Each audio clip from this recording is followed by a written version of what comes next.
CapCut ရဲ့ update ဘာရှင်းမှာပါလာတဲ့လူသိနေပြီးအကျိုးရှိတဲ့ feature တွေအကြောင်းအားလုံးမင်္ဂလာပါခင်ဗျာ Knowledge Sharing Channel ကနေပြန်လဲကြိုဆိုလိုက်ပါတယ်ကျွန်တော်ဒီနေ့ဒီဗီဒီယိုမှာမိတ်ဆွေတို့ကိုမျှဝေပေးသွားမှာကတော့အသစ်ထွက်လာခဲ့တဲ့ CapCut ဗီဒီယိုတိဖြတ် software လေးမှာလူသိနေပြီးတော့အရန်အသုံးဝင်တဲ့ feature တွေရဲ့တစ်စံထွေလေးတွေအကြောင်းကိုမျှဝေပေးသွားမှာဖြစ်ပါတယ်ခင်ဗျာโอเคပါဒါဆိုရင်ဘယ် feature လေးတွေကဘယ်လိုမျိုးအသုံးဝင်လဲဆိုတာလေ့လာလိုက်ကြရအောင်ပထမဆုံးအနေနဲ့ CapCut software လေးတွေကိုဝင်လိုက်ပါခင်ဗျာအကယ်၍မိတ်ဆွေက CapCut software လေးကိုမdown ရသေးဘူးဆိုရင်လည်း Play Store မှာသွားပြီးတော့ download ဆွဲလိုက်ပါโอเคပါ CapCut software တွေကိုရောက်ပြီဆိုရင်တော့ညာဘက်နားလေးမှာရှိတဲ့ All Tools ဆိုတာလေးကိုနှိပ်ပြီးတော့ဝင်ပေးလိုက်ပါโอเคပါအပေါ်ဆုံးက Quick Action tab ဘားထဲမှာဆိုရင်တော့ Post Template ရှိမယ် Retouch ရှိမယ် Auto Caption ရှိမယ် Camera ရှိမယ် Adjust Speed ရှိမယ် Recording ဆိုပြီးတော့ရှိပါမယ်ကျွန်တော်ကတော့လူတိုင်းအသုံးပြုလို့ရမယ် Pro feature မဟုတ်တာလေးတွေကိုပဲဘလို့အသုံးပြုရမလဲဆိုတာကိုမျှဝေပေးသွားပါမယ်ခင်ဗျာပထမဆုံးအနေနဲ့ Quick Action တွေက Post Template ဆိုတာကတော့ကျွန်တော်တို့အနေနဲ့ CapCut မှာ Post အနေနဲ့တင်ဖို့အတွက် Template လေးတွေ fan တီးလို့ရတာပဲဖြစ်ပါတယ်ခင်ဗျာမိတ်ဆွေတို့လည်း TikTok မှာကြုံဘူးကြမှာပါဓာတ်ပုံတွေဗီဒီယိုတွေကိုထည့်ပေးလိုက်တာနဲ့ Auto ဗီဒီယိုတွေစာသားတွေသင်းတွေနဲ့ fan တီးပေးတဲ့ပုံစံမျိုးလေးဖြစ်ပါတယ်ဒါကတော့ Post Template လေးရဲ့အကြောင်းလေးပဲဖြစ်ပါတယ်ခင်ဗျာနောက်ထပ်တစ်ခုကတော့ retouch ပါဒီအရှင်လေးကတော့ပုံတစ်ပုံကိုရွေးချယ်ပြီးတော့ပုံထဲမှာပါတဲ့အစိပ်ပိုင်းလေးတွေကပြုပြင်ကျင်တာလေးတွေကိုအလွယ်တကူနဲ့ပြုပြင်လို့ရမှာပဲဖြစ်ပါတယ်မျက်နှာခန္ဓာကိုယ်စတာတွေကိုအလွယ်တကူနဲ့ပြုပြင်လို့ရနိုင်မှာပဲဖြစ်ပါတယ်နောက်ထပ်အရှင်လေးကတော့ auto caption ဆိုတာလေးပဲဖြစ်ပါတယ်ဒီအရှင်လေးကတော့ကိုယ်မှရှိနေတဲ့ဗီဒီယိုလေးကိုထည့်ပေးလိုက်တာနဲ့ဗီဒီယိုတွေကအတန်အတိုင်း caption စာတန်းထိုးပေးမှာပဲဖြစ်ပါတယ်ဒီ auto caption ကိုအသုံးပြုခြင်းရင်တော့ auto caption လေးတဲ့ကိုဝင်ပြီးရင်တော့ကိုစာတန်းထိုးခြင်းတဲ့ဗီဒီယိုကိုရွေးချယ်လိုက်ပါပြီးရင်တော့ကိုစာတန်းထိုးခြင်းတဲ့ပုံစံလေးကိုရွေးချယ်ပြီးရင်တော့အောက်က genre လေးကိုနှိပ်ပေးလိုက်ရင်ရပါပြီခင်ဗျာ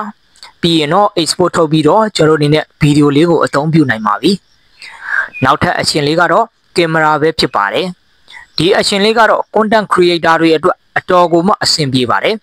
ဘယ်လိုမျိုးအဆင်ပြေလဲဆိုရင်တော့ကင်မရာထောင်ပြီးဗီဒီယိုရိုက်တဲ့အခါဗီဒီယိုထဲမှာကိုပြောမဲ့စာသားတွေမေ့တာမဖြစ်ရအောင်ကင်မရာ screen ပေါ်မှာစာသားတွေကိုပြထားပြီးတော့ဗီဒီယိုရိုက်နိုင်တာပဲဖြစ်ပါတယ်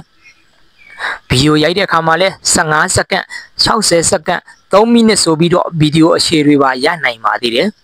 ဒီအရှင်လေးကတော့ content creator တွေအတွက်အရန်ကိုမှအသုံးဝင်တဲ့ကင်မရာအရှင်လေးပဲဖြစ်ပါတယ်ခင်ဗျာနောက်ထပ်အရှင်လေးကတော့ adjust speed ဆိုတဲ့အရှင်လေးပဲဖြစ်ပါတယ်ဒီအရှင်လေးကတော့ဗီဒီယိုရဲ့ speed တွေကိုအလွယ်တကူနဲ့ချိန်ညှိလို့ရနိုင်တာပဲဖြစ်ပါတယ်ခင်ဗျာနောက်ထပ်အရှင်လေးကတော့ recording ပဲဖြစ်ပါတယ်ဒီအရှင်လေးကဘလို့အသုံးဝင်လဲဆိုရင်တော့ကိုယ်မှာရိုက်ထားပြီးသားဗီဒီယိုတွေကိုပြန်ပြီးအတန်သွင်းတဲ့အခါမှာလွယ်ကူပြီးအသုံးပြုရအဆင်ပြေတဲ့အရှင်လေးပဲဖြစ်ပါတယ်ဒီအရှင်လေးကလည်း content creator တွေအတွက်အရန်ကိုအသုံးဝင်တဲ့အရှင်လေးပဲဖြစ်ပါတယ်ခင်ဗျာဒီအရှင်လေးတွေကတော့ quick action ထဲမှာပါတဲ့အရှင်လေးတွေအကြောင်းပဲဖြစ်ပါတယ်ခင်ဗျာနောက်ထပ်တက်ဘားလေးကတော့ AI tool လေးပဲဖြစ်ပါတယ်ဒီတက်ဘားလေးထဲမှာဆိုရင်တော့ auto cut ရှိမယ် smart block ရှိမယ် custom voice ဆိုပြီးတော့3ခုရှိပါတယ်ဒီ3ခုထဲက auto cut ရဲ့အသုံးဝင်ပုံကတော့ကိုထည့်လိုက်တဲ့ဗီဒီယိုတွေပေါ်မူတည်ပြီး AI ကနေလိုက်မဲ့သရှင်းတွေ effect တွေထည့်ပြီးတော့ auto တီးဖြတ်ပေးပါပဲဖြစ်ပါတယ်ခင်ဗျာဒါကတော့ auto cut ရဲ့အသုံးဝင်လေးပဲဖြစ်ပါတယ်နောက်ထပ် AI tool လေးဖြစ်တဲ့ smart block လေးရဲ့အသုံးဝင်ပုံလေးကတော့ကိုမှရှိတဲ့ဓာတ်ပုံလေးတွေကိုထည့်ပြီးတော့ topics နဲ့ audio option လေးတွေကိုရွေးချယ်ပြီးဖန်တီးလိုက်မယ်ဆိုရင်တော့ဓာတ်ပုံလေးနဲ့စာသားတွေနောက်ခံစကားပြောတွေနဲ့ဗီဒီယိုလေးတစ်ပုဒ်ကို AI ကနေဖန်တီးပေးသွားမှာပဲဖြစ်ပါတယ်ခင်ဗျာနောက်ထပ်တစ်ခုကတော့ custom voice tool ပဲဖြစ်ပါတယ်ဒီသူလေးရဲ့အသုံးဝင်ပုံကတော့အတန်သွင်းတဲ့အခါမှာအလွယ်တကူနဲ့သွင်းလို့ရနိုင်မှာပဲဖြစ်ပါတယ်ခင်ဗျာโอเคပါနောက်ထပ်တက်ဘားလေးကတော့ photo editing လေးပဲဖြစ်ပါတယ်ဒီတက်ဘားလေးထဲမှာဆိုရင်တော့ photo editor remove background AI expand text to image စတဲ့ tool တွေကိုမြင်ရမှာပဲဖြစ်ပါတယ်ဒီ tool တွေက photo editor tool လေးရဲ့အသုံးဝင်ပုံကတော့ဓာတ်ပုံပြင်တဲ့အခါမှာထည့်ခြင်းတဲ့ text တွေ shape တွေ sticker တွေ background တွေစတာတွေကိုဒီ tool လေးထဲမှာပဲတခါတည်းတီးဖြတ်လို့ရနိုင်မှာပဲဖြစ်ပါတယ်ခင်ဗျာနောက်ထပ် tool လေးဖြစ်တဲ့ remove background လေးရဲ့အသုံးဝင်ပုံကတော့ကိုယ့်ရဲ့ပုံတွေမှာရှိတဲ့နောက်ခံတွေကိုအလွယ်တကူနဲ့ဖျောက်ပစ်နိုင်မှာပဲဖြစ်ပါတယ်ခင်ဗျာဒီ tool လေးတွေကိုဝင်ပြီးတော့ကိုဖျောက်ခြင်းတဲ့ပုံကိုရွေးပြီးထည့်လိုက်မယ်ဆိုရင်တော့နောက်ခံကို auto ဖျောက်ပေးမှာပဲဖြစ်ပါတယ် background ဖြောက်ပြီးပြီဆိုရင်လည်း edit mode ကိုနှိပ်ပြီးတော့နောက်ခံမှာအယောင်တွေထည့်ထားတို့ sticker တွေထည့်ထားတို့ပုံရဲ့ site ကိုချိန်ညှိတာတွေစတာတွေကိုထပ်ပြီးတော့လုပ်လို့ရမှာပဲဖြစ်ပါတယ်နောက်ထပ် tool လေးဖြစ်တဲ့ AI expand tool လေးကတော့ပုံမှန်ရှိနေတဲ့ပုံတွေရဲ့ site ကိုပြုပြင်ခြင်းတဲ့အခါမှာအလွယ်တကူနဲ့ပြုပြင်နိုင်မဲ့ tool လေးပဲဖြစ်ပါတယ်ခင်ဗျာနောက်ထပ် tool လေးဖြစ်တဲ့ text to image tool လေးကတော့စာသားတွေကနေဓာတ်ပုံအဖြစ်ကို AI ကနေပြောင်းပေးနိုင်တဲ့ tool လေးဖြစ်ပါတယ်ဒီ tool လေးတွေကိုဝင်ပြီးတော့ကိုလိုချင်တဲ့ပုံတွေနဲ့ကိုက်ညီမဲ့စာသားတွေကိုရေးပြီးတော့ generate လုပ်လိုက်မယ်ဆိုရင်တော့စာသားနဲ့ကိုက်ညီမဲ့ပုံလေးပုံကို AI ကနေ auto လုပ်ပေးမှာပဲဖြစ်ပါတယ်ခင်ဗျာဒီ tool လေးတွေကတော့ content creator တွေအနေနဲ့တခြားသူတွေရဲ့ပုံတွေကိုယူသုံးစရာမလိုပဲကိုလိုအပ်တဲ့ပုံလေးတွေကိုဒီ tool လေးတွေကိုသုံးပြီးတော့ရယူနိုင်မှာပဲဖြစ်ပါတယ်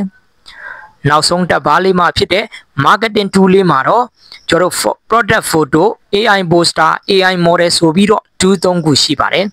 ဒီ tool တွေကတော့စီးပွားရေးသမားတွေအတွက်အထူးသဖြင့် online shopping လုပ်နေတဲ့သူတွေအတွက်ကိုယ့်ရဲ့ product ပုံလေးတွေကိုတေချာလှလှပပဖန်တီးနိုင်မှာပဲဖြစ်ပါတယ်ခင်ဗျာပထမဆုံး tool လေးဖြစ်တဲ့ product photo tool လေးတွေကိုဝင်ပြီးတော့ကိုယ့်ရဲ့ product ပုံလေးကိုထည့်လိုက်မယ်ဆိုရင်တော့ product နဲ့ live ဖတ်တဲ့ background တွေကို AI ကပေးလာမှာပဲဖြစ်ပါတယ်ကိုအနေနဲ့ထပ်ပြီးဒီဖြတ်ရှင်နေဆိုရင်လည်း edit mode ကိုနှိပ်ပြီးတော့စာသားတွေ shape တွေ sticker တွေစတာတွေကိုထပ်ပြီးတော့ထည့်လို့ရနိုင်မှာပဲဖြစ်ပါတယ်